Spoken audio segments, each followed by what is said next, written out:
Hi guys, இப்போ நம்ம free fire தான் விளையாட போகிறோம். நம்ம ஸ்கேரி ஹசன் ப்ரோ கூட மற்றும் சர்வேஷ் ப்ரோ கூட. என்னோட ஃப்ரெண்டு வீடியோ எடுத்துட்டு இருக்கா, அதுவும் ஃப்ரீ ஃபயர் தான். ஆமாம் ப்ரோ, ஆமாம், அவனும் ஃப்ரீ ஃபயர் தான் எடுக்கிறான். அவன் ஸ்கேரி ஹசன் ப்ரோ வெயிட் பண்ணு ப்ரோ, நான் உனக்கு கூப்பிடுறேன். ப்ரோ ஒரு நிமிஷத்துல லக்கில் இருப்போ ப்ரோ. ப்ரோ ஏதோ ப்ரோ ஃபர்ஸ்ட் லைட் பண்ணி ஃபர்ஸ்ட் லைட்லையா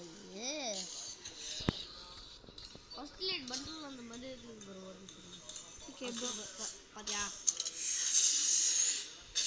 ஆமாம் ப்ரோ. ப்ரோ நீ பிளாட்டினமா? இல்லை கோல்டு. ஓ கோல்டா? எனக்கு பிளாட்டினம் மாதிரி காமிச்சது ப்ரோ.